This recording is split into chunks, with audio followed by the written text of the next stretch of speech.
Hello everyone, welcome to अध्ययन अध्यापन। मैं निभा आप सभी का बहुत बहुत स्वागत करती हूँ। तो फ्रेंड्स, आज के भी इस वीडियो में हम लोग सीटेट पेपर 1 यानी कि जो आज आपका 23 जनवरी को एग्ज़ाम हुआ है उस पेपर के एनालिसिस करने वाले हैं। और यहाँ पर जो भी प्रश्न मुझे पता चला है उसका बिल्कुल सही उत्तर आप लोगों के समक्ष लेकर आई हूँ, और साथ ही उन पे आधारित प्रश्न भी होंगे। तो चलिए स्टार्ट करते हैं वीडियो को। और जैसा कि आप सभी जानते हैं कि जो ईवीएस का पेपर है वो थोड़ा सा आपका बहुत कह सकते हैं लेवल थोड़ा हार्ड आ रहा है, और आपके क्वेश्चन तरह तरह के पूछे जा रहे हैं। तो इसीलिए ईवीएस को थोड़ा ज़्यादा पढ़कर जाएं ताकि आप लोगों की जो क्वेश्चन है वो सही सही हल हो पाए। तो चलिए स्टार्ट करते हैं क्वेश्चन को। तो देखिए, सबसे पहले आपका जो क्वेश्चन पूछा गया था वो माउंट एवरेस्ट की ऊंचाई से संबंधित क्वेश्चन पूछा गया था। तो माउंट एवरेस्ट की जो ऊंचाई है वो 8848 मीटर है, लेकिन अगर इसे मेजर किया जाए अब इस वक्त, तो इसकी जो ऊंचाई है लगभग 58,850 मीटर हो चुकी है। ठीक है, तो ये इसकी ऊंचाई हो चुकी है। तो ये अभी अगर आपके ऑप्शन में ये हो तो भी सही है, ये हो तो भी सही है। तो अगर इन दोनों में से एक हो तो आप इसी को लगाएंगे। ठीक है, तो चलिए आगे और क्या चीज़ें जानना है। देखिए, गॉडविन ऑस्टिन यानी जिसे हम K2 के नाम से कहते हैं, इसके बारे में भी पढ़ लें। देखिए, भारत की सबसे ऊंची पर्वत चोटी जो है वो गॉडविन ऑस्टिन है। ठीक है, भारत की सबसे ऊंची पर्वत चोटी कौन सी है? K2 जिसे कहते हैं, उसका क्या नाम है? Godwin Austen. और इसकी ऊंचाई 8611 मीटर है। और यह किस किस श्रेणी पर स्थित है? तो काराकोरम पर्वत श्रेणी पर स्थित है। काराकोरम श्रेणी ट्रांस हिमालय क्षेत्र का भाग है। किसका भाग है? ट्रांस हिमालय क्षेत्र का भाग है। और ट्रांस हिमालय क्षेत्र का निर्माण हिमालय से पहले हो चुका है, यानी ट्रांस हिमालय हिमालय से पुराना है। ठीक है, और इस क्षेत्र की जो अन्य श्रेणियां हैं वो लद्दाख और जास्कर है। ये याद रखना है आपको, ये इंपॉर्टेंट है। ठीक है, चलिए नेक्स्ट देखिए, लद्दाख ठंडा मरुस्थल, ये क्वेश्चन पूछा गया था। तो देखिए, लद्दाख को भारत का ठंडा मरुस्थल कहा जाता है क्योंकि बहुत कम वर्षा के कारण यहाँ वनस्पति बहुत कम उगती है, तो इसी को कहते हैं। इससे संबंधित मैंने ऑलरेडी प्रश्न आपके दूसरे वीडियोस में करवा चुकी हूँ, तो इसीलिए मैं ज़्यादा क्वेश्चन लेकर नहीं आई हूँ यहाँ पर। माउंट एवरेस्ट के बारे में सही कथन चुनिए। तो देखिए, माउंट एवरेस्ट से संबंधित क्वेश्चन जो है इसको पढ़ते हैं ऑप्शन को। देखिए, यह जम्मू और कश्मीर का भाग है और इसकी चोटी की ऊंचाई 8900 मीटर है। यह नेपाल का भाग है और इसकी ऊंचाई 8900 मीटर है। या फिर यह भारत का भाग है और इसकी चोटी की ऊंचाई 9850 मीटर है। या फिर यह तिब्बत का भाग है और इसकी चोटी की ऊंचाई 9850 मीटर है।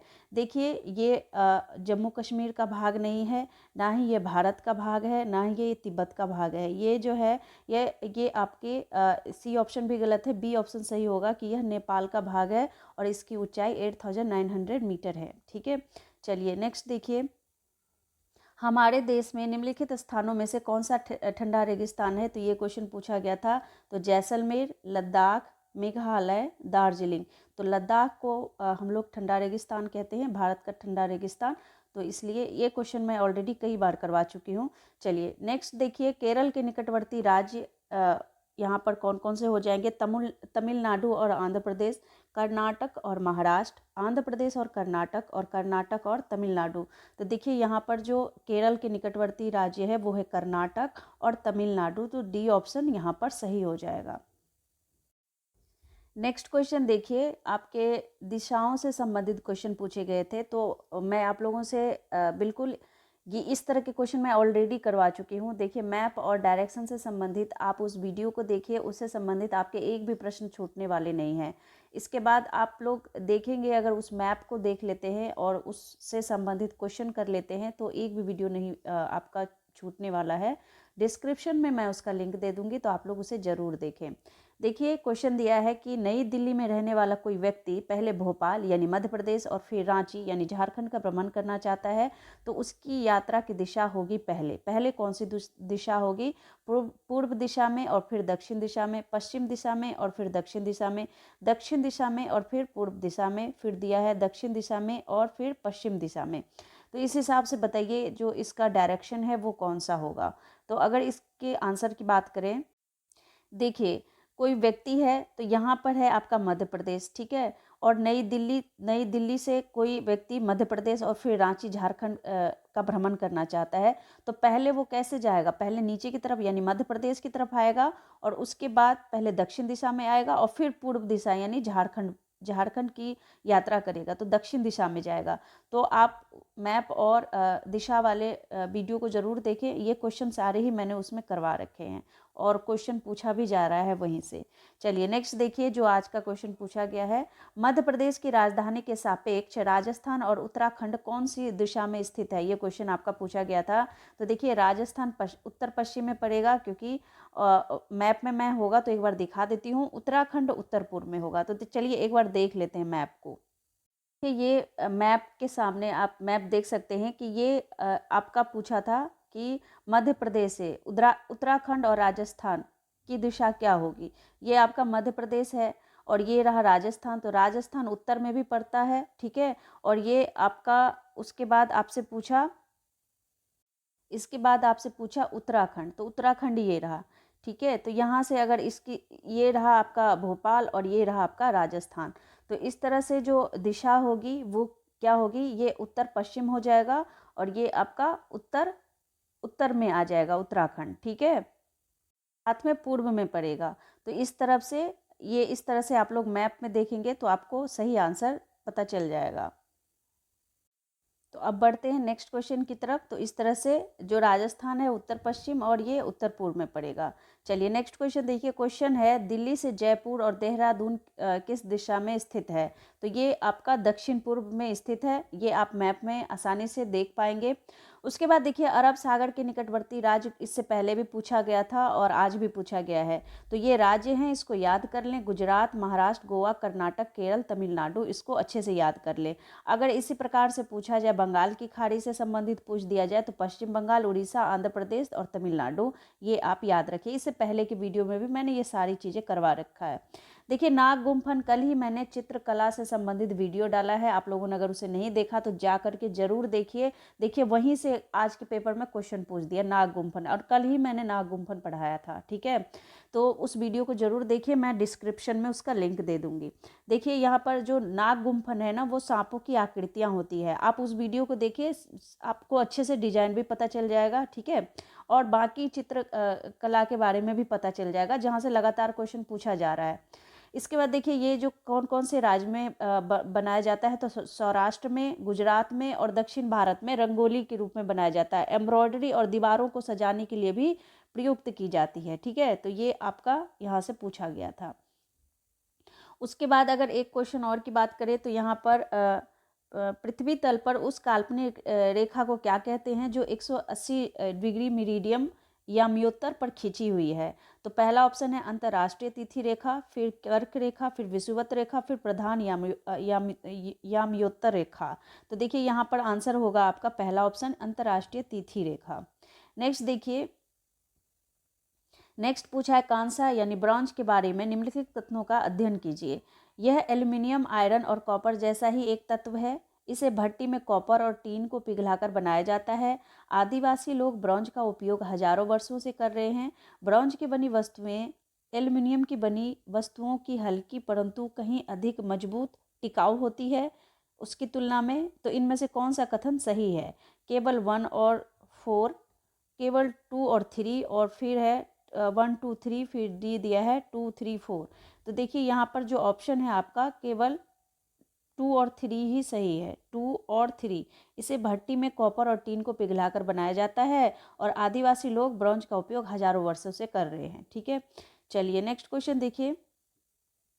देखिए ये क्वेश्चन इससे पहले भी पूछा गया था और इसका सॉल्यूशन भी मैंने आपके उस दिन के पेपर में 17 या 18 तारीख के पेपर में पूछा गया था ये क्वेश्चन। कक्षा 5 की पाठ्यपुस्तक में छपे गोलकुंडा किले का मानचित्र 1 सेंटीमीटर जमीन पर 110 मीटर की दूरी को दर्शाता है। इस मानचित्र में फतेह दरवाजे और बंजारा दरवाजे के बीच की दूरी 14.2 सेंटीमीटर है।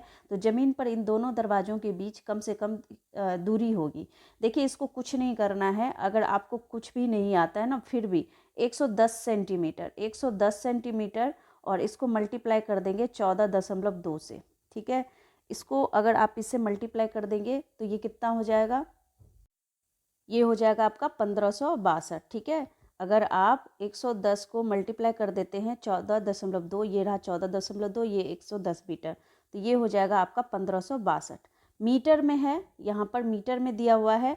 तो इसको 1000 से डिवाइड कर दें, तो ये 1000 से जब आप डिवाइड करेंगे तो कितना हो जाएगा 1.562 किलोमीटर। ठीक है, तो यहाँ पर किलोमीटर में आपको बताना है, तो ये आपका आंसर हो जाएगा। ठीक है, चलिए नेक्स्ट देखिए। नेक्स्ट दिया है कि कर्नाटक और केरल का समुद्रीय तट है, कौन सा है? केरल का बताना है कोवलम वर्कला, और ये आपका भटकाल समुद्री तट, देवघाट तट, करवार समुद्री तट, ये जो है आपके कर्नाटक और केरल का समुद्री तट है। उसके बाद बछेंद्री पाल से क्वेश्चन पूछा गया था, तो देखिए बछेंद्री पाल ने 23 मई 1984 को दोपहर 1:07 बजे माउंट एवरेस्ट की चोटी पर पहुंची थी। ठीक है, तो ये भारत की पहली महिला थी।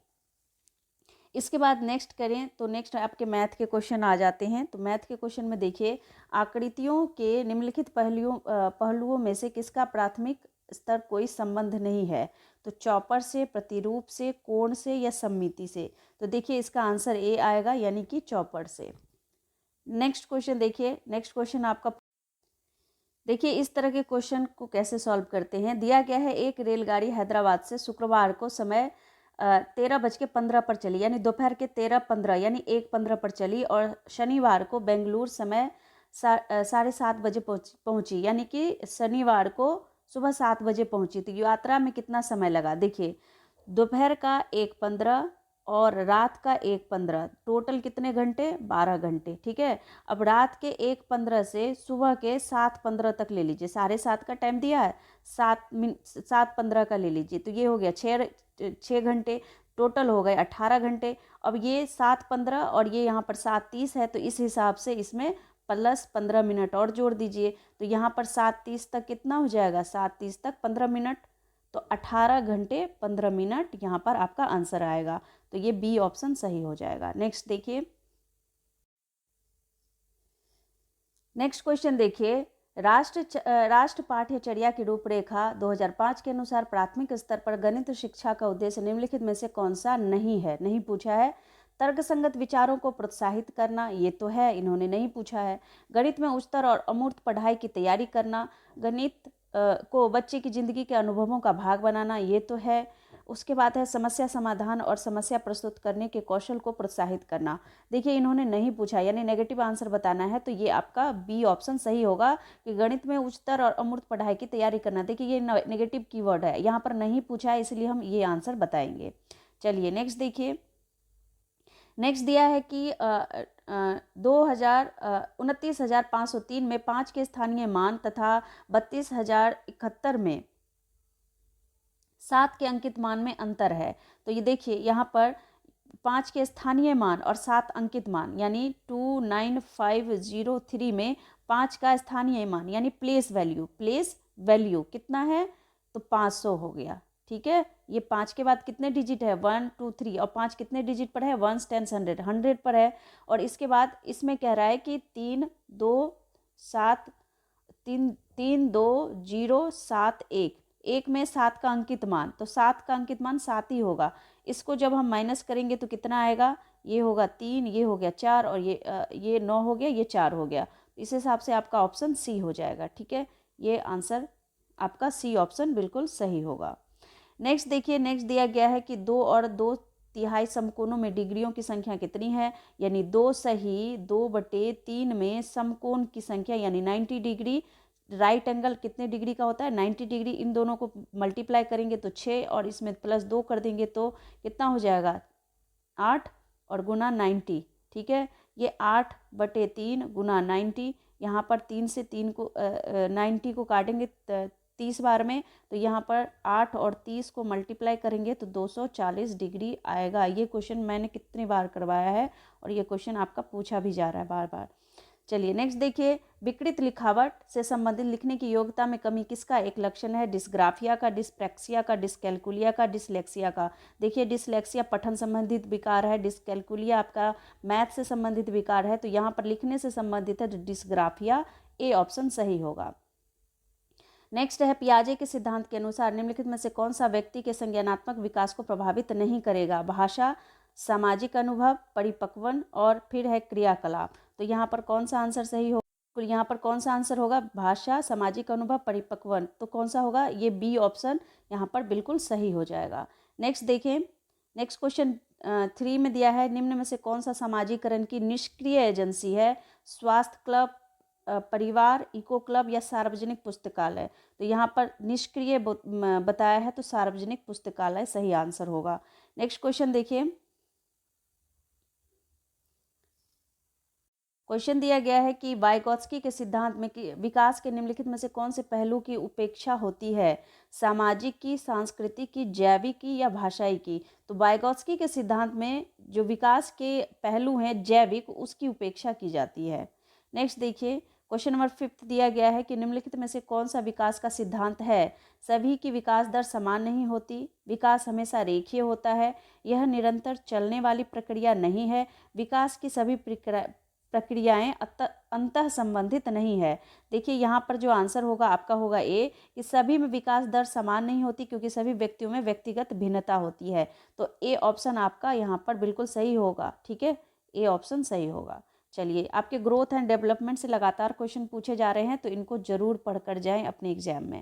नेक्स्ट क्वेश्चन देखिए, मानव विकास को क्षेत्रों में विभाजित किया जाता है जो है, पहला है शारीरिक, संज्ञानात्मक, संवेगात्मक और सामाजिक।